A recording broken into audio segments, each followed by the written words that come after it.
دنیا میں جو بہترین دن مشہور یہ ہے کہ طاق راتیں ہیں رمضان کی آخری 10 دن جو ہیں وہ بہت افضل ہیں، بالکل کوئی شک نہیں. لیکن اگر دنوں کا حساب لگایا جائے تو اللہ کے نبی صلی اللہ علیہ وسلم فرماتے ہیں افضل ایام الدنیا ایام العشر. 365 دنوں میں سے جو افضل ترین دن ہیں وہ یہ 10 دن ہیں. یہ جو ذو الحجہ کے 10 دن شروع ہوتے ہیں تو یہ اسلامی مہینے کے اعتبار سے یہ سب سے افضل ترین ہیں.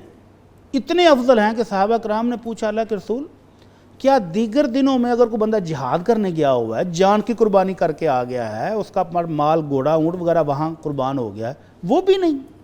ان 10 دنوں میں عام عمل کرے کوئی بندہ اور باقی دنوں میں جہاد کیا ہو، آپ نے فرمایا وَلَا الْجِهَادُ فِي سَبِيلِ اللَّهِ، باقی دنوں میں کیا ہوا جہاد بھی ان دنوں میں کیے ہوئے عام عمل کے برابر نہیں ہے.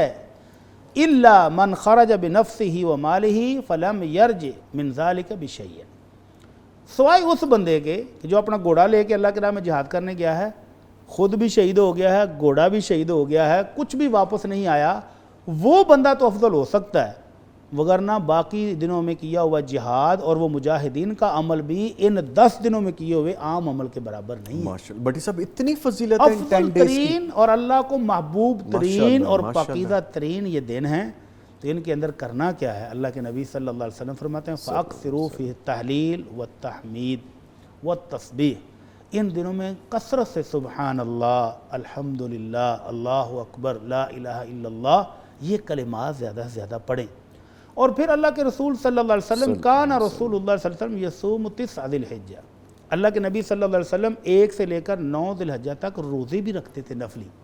اللہ توفیق دے تو روزے بھی رکھنے چاہیے. عید کے دن کا روزہ منع ہے، باقی دنوں میں روزہ بھی رکھنا ہے. اور پھر جو 9 تاریخ کا روزہ ہے جب حاجی عرفات کے میدان میں ہوتے ہیں تو فرمایا صیام یوم عرفہ احتسب علی اللہ، مجھے اللہ سے امید ہے. دیکھیں امید بھی کس ہستی کو ہے جس کو ڈائریکٹ اوپر سے تعلیمات مل رہی ہیں. فرمایا مجھے امید ہے کہ 9 تاریخ ذو الحجہ کے عرفہ کے دن کا روزہ اللہ تعالیٰ 2 سال کے گناہوں کی معافی دیتے ہیں. 1 سال جو گزر چکا ہے اور 1 سال جو آ رہا ہے. 2 سال کے گناہوں کی معافی ایک روزے سے. تو اس لیے ان ایام کو افضل ترین قرار دیا گیا کہ سال کی جتنی باتیں اکٹھی ہو جاتی ہیں، حج بھی ان دنوں میں، روزہ بھی ان دنوں میں، نماز بھی ان دنوں میں، صدقہ خیرات بھی ان دنوں میں، اور دعا بھی فرمایا کہ بہترین دعا، افضل ترین دعا جو ہے وہ عرفہ کے دن کی دعا ہے. تو ساری افضل ترین باتیں ان 10 دنوں میں اکٹھی ہو گئی ہیں. اس لیے ان دنوں کو افضل ترین، اللہ کو محبوب ترین اور پاکیزہ ترین دن قرار دیا گیا ہے. تو ان میں بڑھ چڑھ کر نیکیاں کرنی چاہیے. روزے رکھیں نفلی، صدقہ خیرات کریں، قربانی کی تو ہم نے کرنی ہے انشاءاللہ. روزہ اور اس کے ساتھ پھر جن کو اللہ موقع دے رہا ہے وہ حج پر جا رہے ہیں وہ حج کریں گے. تو جتنی نیکیاں ان دنوں میں ہو سکتی ہیں وہ کر لیں، کیونکہ ان جیسے دن پورے سال کے دنوں میں موجود نہیں. ٹھیک ہے. اچھا نارملی بٹی صاحب میں نے دیکھا ہے، خود بھی میری پریکٹس ہے کہ میں 8، 9 ان 2 دنوں میں روزہ رکھتا ہوں. بہت سے لوگ بھی رکھتے ہیں. کیا یہ 2 روزے یہ زیادہ افضل ہیں یا آپ پورے 9 دن روزے رکھیں اگر آپ رکھ سکتے ہیں؟ اللہ کے نبی صلی اللہ علیہ وسلم کا اپنا اسوہ تو یہ ہے کہ 9 روزے آپ رکھتے ہیں. ٹھیک ہے. اگر اللہ ہمت دے، جیسے ابھی جون میں اللہ تعالیٰ نے موجیں کروا دی ہیں کہ موسم بڑا ٹھنڈا ہو گیا ہے اور اگلے ہفتے سے پھر بارشیں شروع ہو رہی ہیں، سیکنڈ سے پھر شروع ہو رہی ہیں. تو اگر موسم بھی ٹھنڈا ہو، اللہ سہولتیں دے رہا ہو تو روزے رکھ لینے چاہیے.